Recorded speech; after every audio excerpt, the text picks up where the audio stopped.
My name is Dominic Rizzo, and I run the global technology strategy here at T. Rowe Price. And there are 4 things that I look for when looking for investments for our strategy. The first is what I call linchpin technology companies. These are the technologies that are mission critical to their customers' success or make their users' lives dramatically better. In a car, if you pull the linchpin out, the wheel will fall off the car. Those are the type of technologies that I want to make sure we find. These are mission critical technologies sold by the companies like NVIDIA, AMD, Taiwan Semiconductor, ASML. The second, these companies should be innovating in secular growth markets. That means they should be growing faster than the fast end markets that they serve. The third is that they should have improving fundamentals. That comes in the form of revenue that's accelerating, operating margins that are expanding, or free cash flow conversion that's improving. And finally, I'm always looking for reasonable valuations. Where you get hurt investing in technology is not the modestly expensive stocks. Those are usually okay, but the extremely expensive stocks. So we want to always make sure our valuations are relatively reasonable. Yeah. Well, we're a global technology strategy. So we invest in hardware, software, internet, and payments all around the world, US, Europe, and Asia, and all different market caps, small cap, mid cap, large cap, mega cap. You're correct, though. Recently, I've had a lot of high technology in the strategy, specifically semiconductors. And that's because our framework has led us to seeing semiconductors being the most attractive place to invest for artificial intelligence. I think artificial intelligence has the potential to be the biggest productivity enhancer for the global economy since electricity. And these semiconductor stocks provide the fundamental linchpin technology that powers that revolution. So right now, we're in the infrastructure build-out phase of AI as we try to build the new computers that will do all of this artificial intelligence in the data center. To give you some numbers, the total AI semiconductor market is supposed to go from $45 billion in 2023 to over $400 billion in 2027. That's over a 70% CAGR. To put that number into context, the entire global semiconductor market today is only $500 billion.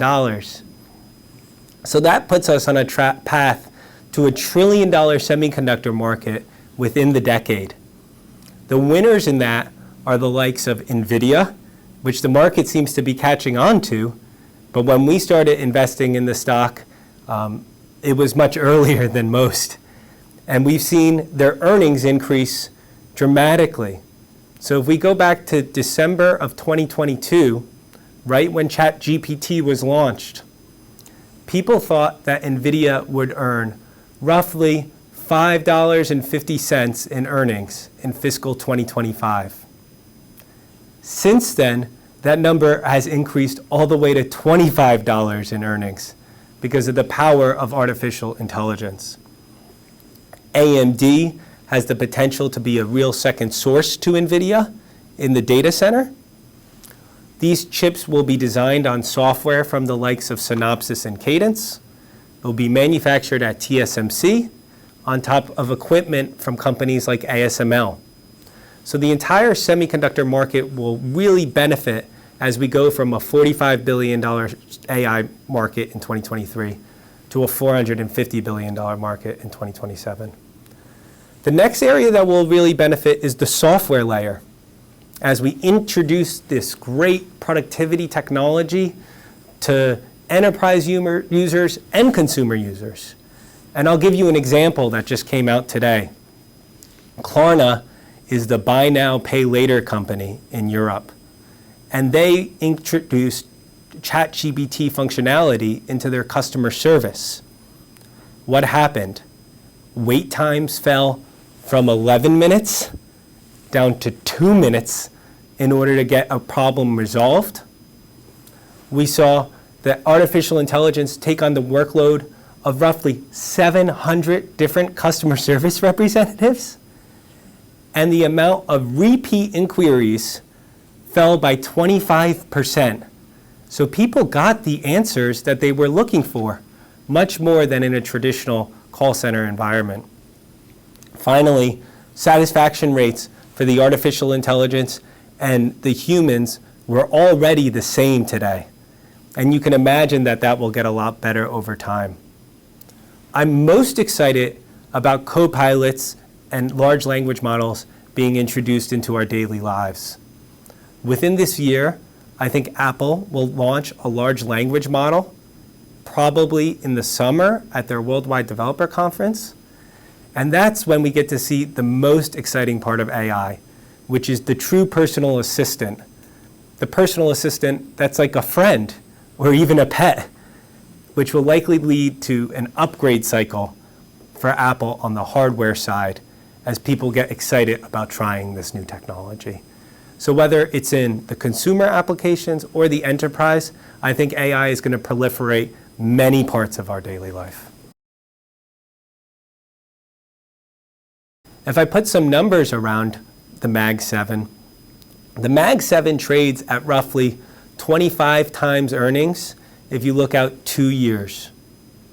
The rest of the 493 stocks in the S&P 500 trade at roughly 16 to 17 times earnings. At first, you could say that's a big difference in the PEs. But then you really have to look at the growth rates. The Mag 7 can grow earnings at roughly 2 times or more the rate of the rest of the companies. And if you adjust for the growth rates, I think the valuations still look very reasonable.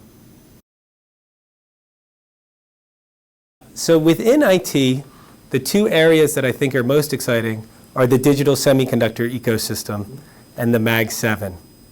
There are also really interesting areas in e-commerce around the world, names like Amazon in the United States, Mercado Libre in Latin America, Pinduoduo with their brand Temu, which is penetrating Western markets all around the world. And I'm also very excited about the likes of fintech, names like Adyen. These companies have redesigned the entire payments ecosystem with a ground-up approach, which results in a much more software nature of doing payments, which means much lower costs for consumers and much higher margins over time for these companies. Keyence is the envy of all of the global automation companies in the world. It is truly a world-class linchpin technology, especially when it comes to 3D vision. What we've seen this year is revenue growth has decelerated from a mid-20% rate historically to a low single-digit rate, as we've seen a correction in global CapEx all around the world. Going forward, I think revenue growth will accelerate from here, and Keyence will benefit from that as we see a rebuild out in both the semiconductor ecosystem and the ex-China EV ecosystem. So if I put Keyence through my framework, it fits very strongly right now. We have a true linchpin technology, innovating in a secular growth market, which is automation. They continuously take share with improving fundamentals. Revenue growth should accelerate from here. And the valuation is relatively reasonable, particularly in the context of the Japan market. Yeah, it's a great question.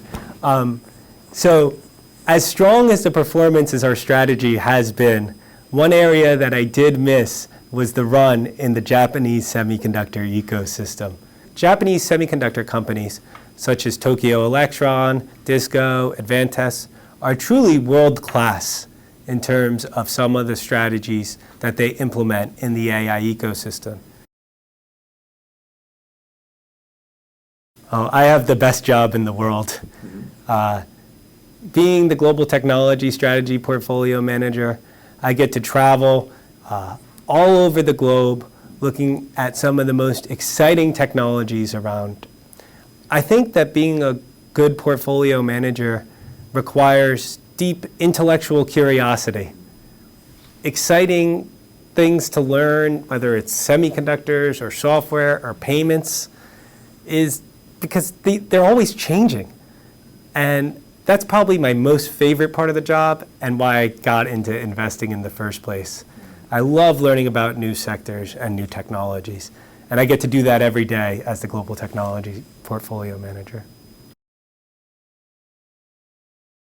Yeah, well, it's the ultimate competition in many ways. Like many people, I grew up playing sports, and sports was always a great competition, but investing is the competition of the mind. It's putting your wits against the whole market to see if you are able to develop an insight and a framework to consistently outperform, which is difficult to do. And one thing that I love so much about it is that you come into the office every day and you get to interact with some of the smartest people in the world and really challenge yourself intellectually. Yeah, well, I'd say a couple things about investing in general. So the first and most important thing is to focus on the long term. Investing is not about trading in and out. It's not gambling. You're really trying to find great companies for the long term. The second thing is to develop an investment framework. My investment framework are those four things that I talked about at the beginning of the interview. Linchpin technologies, innovating in secular growth markets, improving fundamentals, and reasonable valuations. Because investing is very hard. And you have to have something that you can rely on. And that would be your investment framework. And the final thing would be to research and study as much as possible. Research the companies and read about all the other great investors. There are so many great investment books out there. And you can go learn from some of the best minds in investing just by picking up a few books.